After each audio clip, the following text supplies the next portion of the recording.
Hey, how's it going? Welcome back to the channel. Welcome back to CarMiZa. This is going to be Trunk Details Part 19. In this episode, we are going to get as far as we can get with these side panels within one video, which hopefully is really being able to see the final structure of the trunk and kind of what this layout is going to look like. So let's go ahead and get started. All right, in Trunk Details Part 18, I made this floor template. Again, that's just a template that I'm going to use to eventually router the aluminum for the floor, which will all be carpeted. And again, in this video, what we're going to do is start making these side panels. The first thing I'm going to do is build a base for this. And what I need to do is be able to capture as close as I can that shape of the floor. The base is going to be made out of 3/4 inch plywood that I've got stacked right here. And I need to be able to get that shape as accurately as possible. So let me show you what I'm going to be doing here. It's going to start with some 2-inch wide blue tape. Okay, here's the idea I have on this. Hopefully this works. First thing I did is I slid the floor over 1/4 inch because again, I've got to mind the gaps, right? This is going to have carpet and the side panels are going to be carpeted. So I needed to account for that gap. In other words, where am I making the cut? Then, if you notice, I just took a small Sharpie and drew a line. So I'm thinking I pull this all out of the car as one piece because I've got a couple layers of tape and I've got it right up along that edge and I've got to tweak that edge too. And then cut this. And then that gives me a pretty decent representation of the shape. So let's continue from there. I'm going to work on this one side and see if I can get this kind of dialed in before I do. Normally I do the whole process, both sides simultaneously, but this is going to be a work in progress, let's just say. Let's see if it works. All right, moment of truth. Let's see if this works like I hope. I'm going to attempt to peel it up as one piece or as close as possible.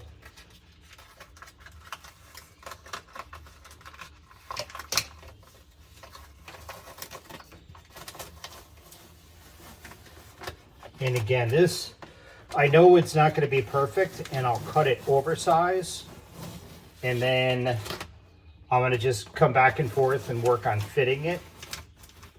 Okay, now this is going to be tricky. So that came off nice. Now, I'm going to work on this part.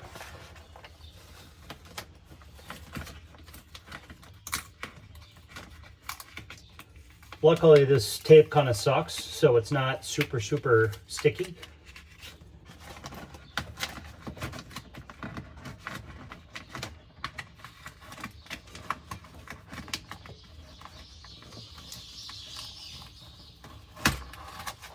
All right, let's go ahead and transfer this to the plywood. That worked out all right. Okay, here we are out in the driveway. I've got the plywood, the piece of tape laid on the plywood. I'll use this as kind of an edge. Now, I know I get particular about things being precision. The way I'm going to do this is, in the end, this edge is going to be routed, and we'll go over that as we go. What I've done at this point is I've cut with a razor blade this excess tape. See my layers because only one layer is coming up here, but go ahead and peel this. No, I don't like that. Yeah, no, that's my line. Okay, we're good. And you can see my layers. So let me go ahead and get this peeled up. All right, got the excess tape removed. Also up in this area, so that's right where the front rail is. The way this is going to be set up is this is where the floor, the pull floor is going to start. That's going to have carpet on it, and so is this as well. So I needed to account for that. This right here is where the line where the zebra wood flushes up. So if you recall in the car, this was right up against the zebra wood, but I need to trim 1/8 of an inch to allow for the carpet on the side panel. So I'll go ahead and cut that. Okay, my tape template is done. Now at this point, I'll trace this onto the plywood, remove the tape, and make the cut. And again, I'm going to cut it a little bit oversized, especially where the floor is going to meet. This is kind of a critical edge. So that I'll be doing with a router in just a bit. All right, nothing earth-shattering as far as cutting this. I'm just going to use a jigsaw. I've turned up my speed because the last stuff I was cutting, I forget what it was, probably the floor, that was really thin, and I had on a slower speed. So I'll start here in the corner and get this taken care of.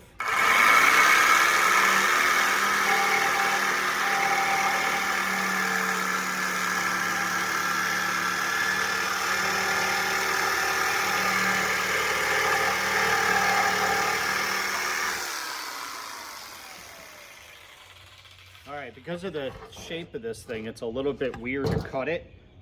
Thinking I'm gonna go here, and this edge should be pretty solid. This inside edge where it's gonna go up against the wheel well, that I should be able to go on my line. This I just squared off. I'm gonna have to kind of work this because it was tough to get the tape in there. And then this I'm gonna cut fat because I'm gonna cut that ultimately with a router. So make sure my horses aren't in the way. I'll go ahead and start this cut.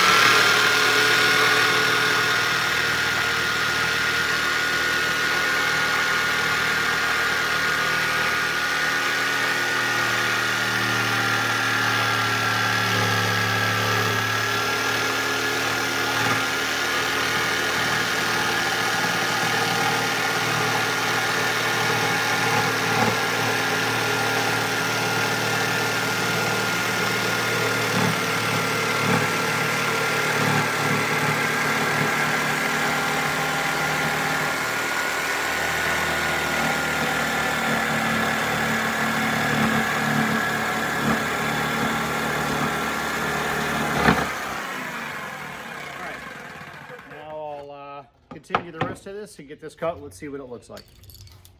All right, as you can see, I've got it almost all the way cut, and then I was going to start going around here and trying to get a curve basically to be able to cut this straight. But instead, because the other piece could fit in here possibly, in an effort to minimize waste, just a cool little trick. I just drilled a hole. Now I'll just cut from here to here. Okay, as suspected, the piece does not fit, which is good. It shouldn't yet because I still need to trim some more. As you can see, what I'm going to do is just slowly kind of walk up. That radius isn't quite what it needs to be, but I'm going to just slowly walk up on it. Just keep trimming it and get that to fit properly. If you're looking for the finest slivers possible, I highly recommend using plywood. Okay, getting closer. Still need to work on that radius where it meets the shock tower. It's still really tight against the zebra wood, but again, I need to trim more there. It's coming up a little bit short back here, which I think I'm going to be okay with, because one of the things I need to consider is when these side panels are built, getting them in and out of the car. I'm also going to be building, I'm calling them taillight covers that are going to go kind of in this corner. So I'm not terribly worried if it ends up being a ½ an inch shorter here. I think I'm also going to mount this panel with a bolt going into the car down here. So I expect there to be some gap there. I'm not terribly worried about that. But once again, I'll just keep trimming and keep getting it to fit better. This little stud on the driver's side was for the factory wiring harness. Obviously, I don't need that anymore, so that's coming out. It's going to be in the way. All right, I'm starting to see some areas additional areas that I need to tweak. Again, the floor of the car is kind of curved and, kind of an erratic surface. So some of this on the bottom side, I'm gonna have to round, just do some different things. Ultimate goal here is to try to get this piece to fit without having a lot of play. That way, when I build the side panels, they go in and it's very predictable in terms of their placement. I'll also be using my industrial sander here, my $59 Harbor Freight sander, and just keep tweaking it. So let me keep doing that, and let's see if we can get it to fit better. All right, again, nothing earth-shattering. I already started working on this curvature on the backside just to meet the curvature of the floor. And I'll keep doing a little bit more, show you how this goes.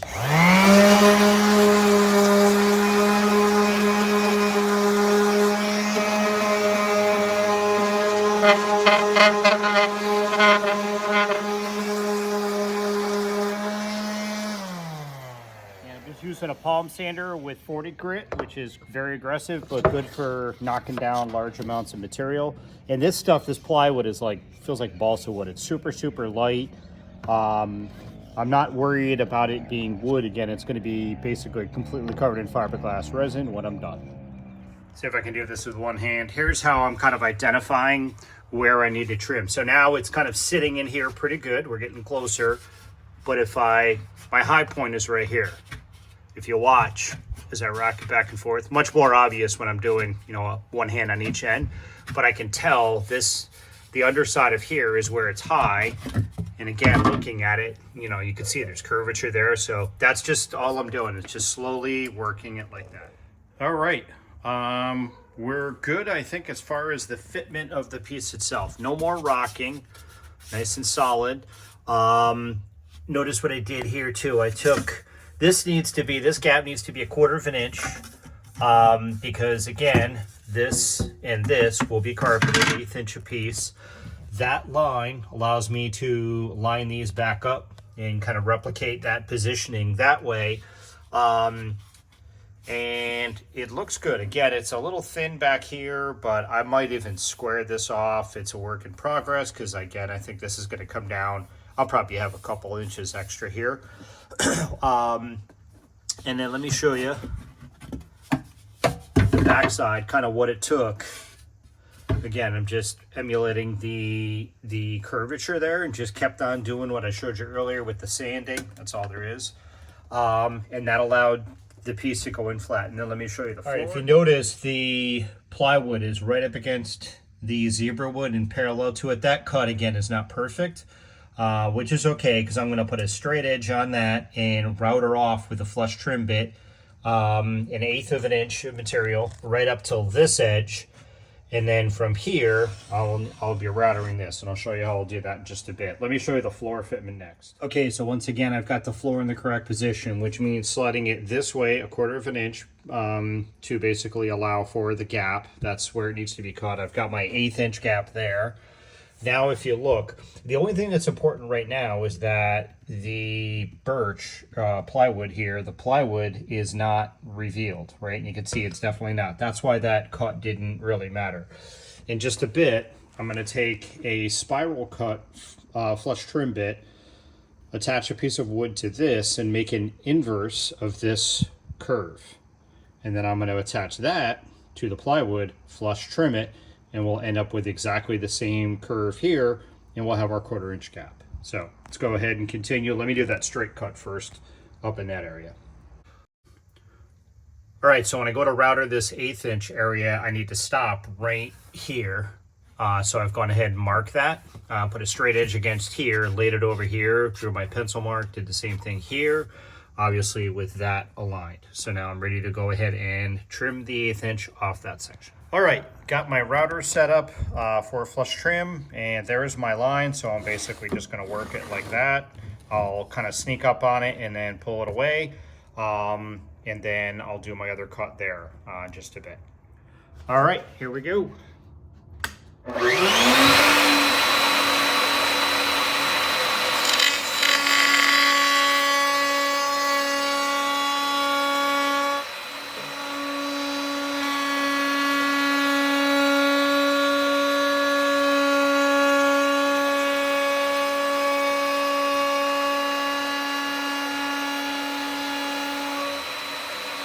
Stop right at my line there. All right, you can see right there, I stopped, and beautiful, nice straight cut. Or again, as you've heard me say before, as straight as this piece is, this piece is. Now let's see what it looks like in the car. All right, placing it back in the car, lining up my reference line there, which obviously lines up with this. You can see we've got a very nice, clean, consistent gap. That's what we're after. Now, the next part is to do the same thing and get a nice clean cut on this edge. That's going to be a little bit trickier. Let me show you how I'll do that. All right, here's an idea I came up with. I'm sure I did not invent this. What I need to do, so this is the floor upside down. I need to be able to capture the exact curvature here and then transfer it to basically the opposite of it, right? Basically, so it's like two pieces of a puzzle.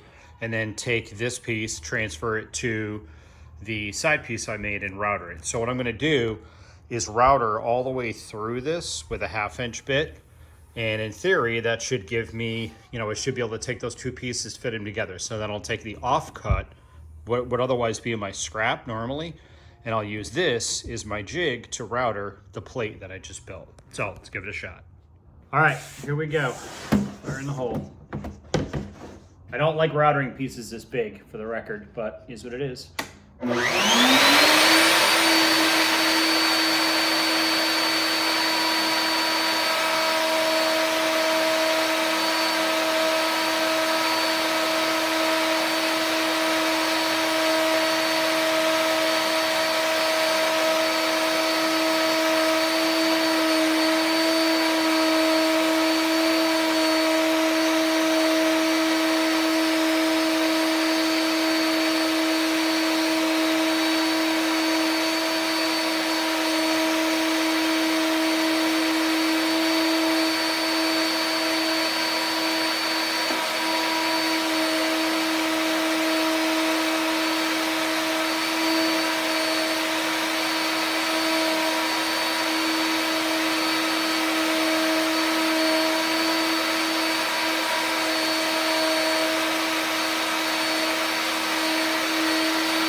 All right, taking a look at this. I've got good news and I got bad news. The good news is this is absolutely perfect because it was routed, but it was routed with a 1/2 inch diameter bit.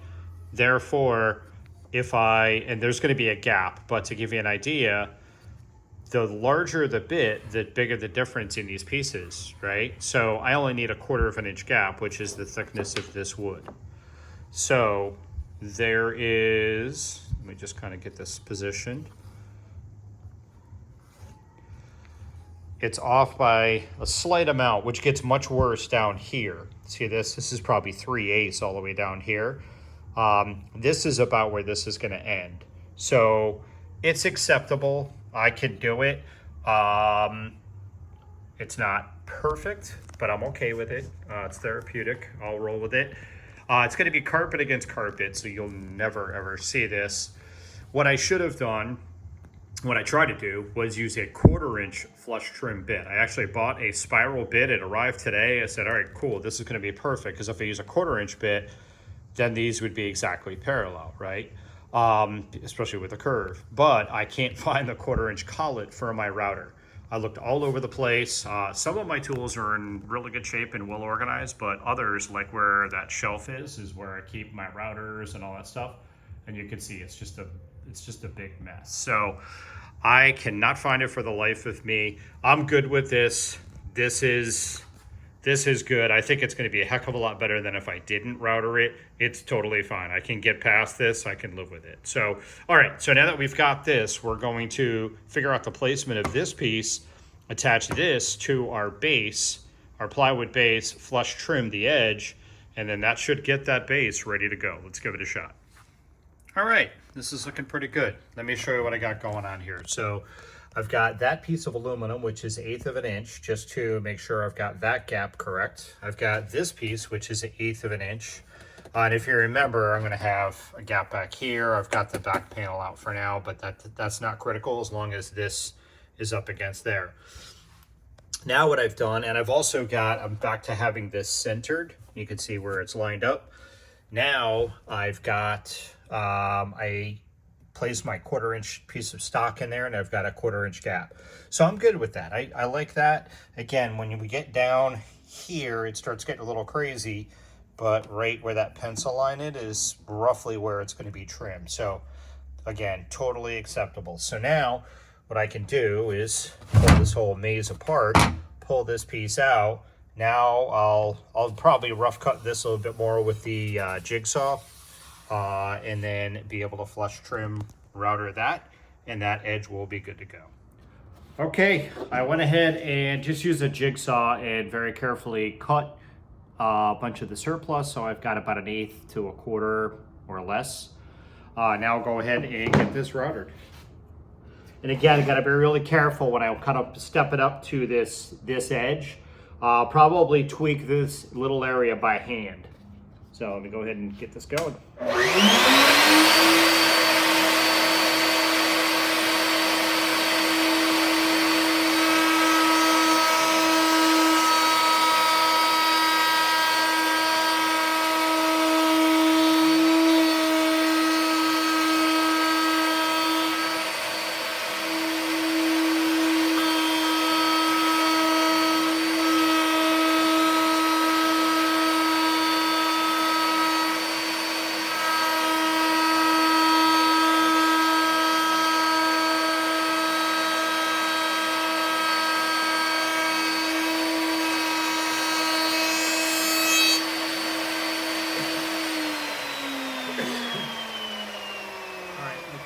See there, excuse me, I left a bump there intentionally, and I'll just go ahead and clean that up by hand.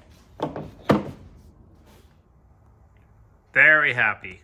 Definitely a success. So here's what we got. Again, making sure that's centered. I made sure that's exactly an 1/8 inch gap. I used that shim. I made sure that line, it's tough to see there, is lined up. So in other words, this piece is correct this way. Which then dictates that gap is correct. I put another piece of stock in there that's 1/8 of an inch. You can see it's nice and parallel. And I dropped my 1/4 inch piece in here. Look at how nice, even though it's wrong size router bit, that is. If it gets bad, it's off by a 1/16 down here. I measured it. This line represents where this back panel stops. I'm not quite sure how I'm going to integrate the two of those, but this thing is going to get cut at least 1 inch or 2. So very good, very happy. This piece is nice and flat. That's what we need when we go to put this in. It's also very solid in the corner of the car, so I can replicate and repeat that positioning. So all in all, I think that design worked quite well. Very proud of that. So now what I need to do is duplicate the same thing for the other side. So I won't bother filming that because it's going to be basically the exact same thing that I did here. Once the two of those are ready to go, then I can start figuring out ultimately what the shape of these things are going to be. I'm going to use plywood to make the ribs, kind of the skeleton. And then wrap the whole thing with fleece. But that step one, that's probably one of the most important parts, is to get this correct and make sure that my gaps are really nice and even. So, all right, let me continue working on the other side. And I will record things on the other side that are relevant. There's much of it is going to be basically a duplicate of what I did. So I will be filming some of that stuff. Also, I want to let you guys know like how much time things take. I think that would be really helpful if you're watching along. I started this video the same day. It's Saturday. I started at about 5 o'clock. It's 10 minutes to 9. And I took about a 20-minute break to go feed my dog. So about 3.5 hours to do that piece. So, but again, very happy with it. So, all right, let me start working on this other side, get my 2-inch blue tape, start laying that out, and again, replicate the same exact thing. I think the design proved worthy.